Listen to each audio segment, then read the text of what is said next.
দেখছেন সবার খবর, সবার নজর, বার্তা এক নজর। ত্রিবেণী শ্মশান ঘাটে দুটি ইলেকট্রিক চুল্লি বন্ধ, সমস্যায় শবদাহ করতে আসা মানুষজন। হুগলি জেলার বিশেষ এক জনপদ ত্রিবেণী শহর। আর গঙ্গা, যমুনা, সরস্বতী তিন নদীর মিলনে মহাতীর্থের সঙ্গম হয়েছে ত্রিবেণী। এই শহর জুড়ে রয়েছে বিভিন্ন ইতিহাস। এখানে রয়েছে ত্রিবেণীর মহাশ্মশান ঘাট। তবে এই ঘাটটি জেলার অন্যান্য ঘাটের থেকে অনেকটাই গুরুত্বপূর্ণ। বাঁশবেড়িয়া পৌরসভার অধীনে রয়েছে এই ত্রিবেণীর মহাশ্মশান থেকে দুটি ইলেকট্রিক চুল্লি।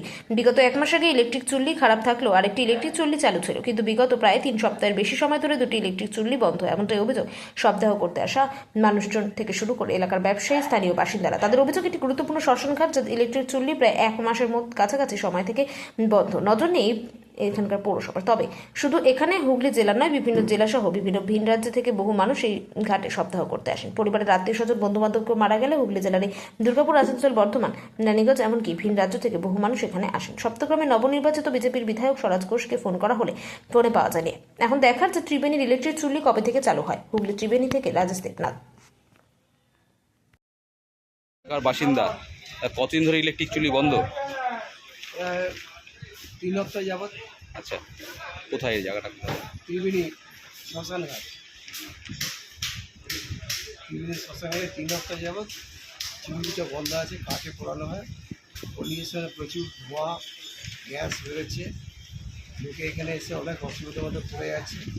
তারা এখান থেকে সব নিয়ে গিয়ে অন্য অন্য জায়গায় চলে যাচ্ছে। হ্যাঁ, কতগুলো ইলেকট্রিক চুল্লি? দুটো ইলেকট্রিক আছে, দুটোই খারাপ হয়ে পড়ে আছে। নতুনটা কি কাজ হচ্ছে? নতুনটা কাজ চলছে।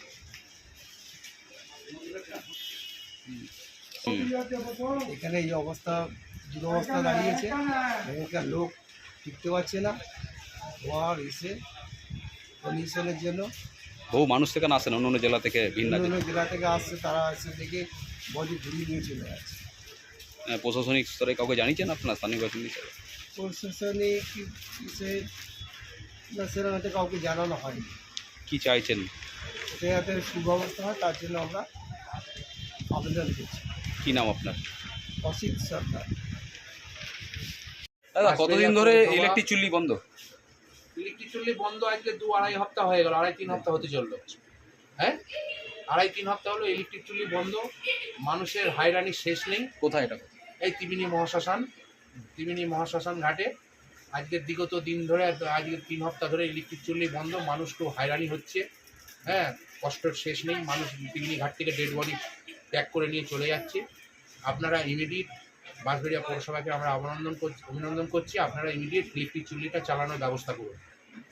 এটা তো কাটে হলো তো দূষণ হচ্ছে, খরচা। হ্যাঁ, দুটো ইলেকট্রিক চুল্লি বন্ধ। মানুষের হয়রানির শেষ নেই। হ্যাঁ, ডোমেদের অত্যাচার, গঙ্গার ঘাটে বামুনের অত্যাচার, ঠিক আছে। কাটে হলে তো দূষণও তো হচ্ছে সময় বেশি। একটা লোক সে ঘাটে ডেড বডি নিয়ে এসছে, ও বলছে এত টাকা লাগবে, ও বলছে এত টাকা লাগবে। মানুষ ভিক্ষা দুক্কা করে গঙ্গার ঘাটে ডেড বডি নিয়ে আসছে। তারা কি করে পুরাবে? তারা কি করে দাহ করবে? এই যে ইলেকট্রিক চুল্লি 8 মণ কাঠ লাগবে, ঠিক আছে।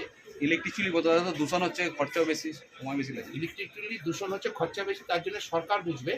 তার জন্য তো আনপাবলিক কষ্ট ভোগ করতে পারে না। এতে আপনার অসুবিধা হচ্ছে কাঠের জন্য? হ্যাঁ, আমরা এখানকার স্থায়ী বাসিন্দা। আমরা বিগত দিনের এরকম মানুষের অভিযোগ শুনতে শুনতে আমরা বিরক্ত বোধ হয়েছি। হ্যাঁ, এখানকার যিনি বিধায়ক, জানানো হয়েছে বিধায়ক? এখানকার বিধায়ক এখন বর্তমানে যে আমাদের হচ্ছে জানানো হয়েছে সরোজ ঘোষকে আমরা জানিয়েছি। ঠিক আছে, আমাদের লোকের মাধ্যম দিয়ে ওনাকে জানানো হয়েছে, দাদা এখানে ইলেকট্রিক চুল্লিটা বন্ধ আছে। কি বললেন? আশ্বাস দিয়েছেন?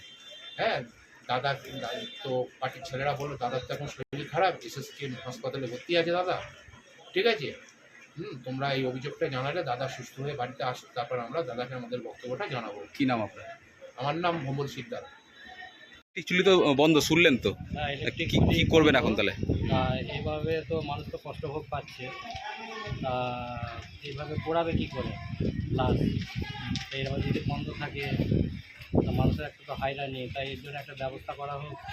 চুরি যদি বন্ধ থাকে, কাঠে পোড়ানোর জন্য সে বসে যদি অনেক কাঠ লেগে যাচ্ছে। হ্যাঁ, জমিরা বলছে এই লাগবে তাই লাগবে, অনেক পয়সা করি বলছে। কাঠে হলে তো দূষণও তো হচ্ছে। হ্যাঁ, কাঠে হলে তো মানুষের একটা মানে কি রোগের ব্যাপার আছে।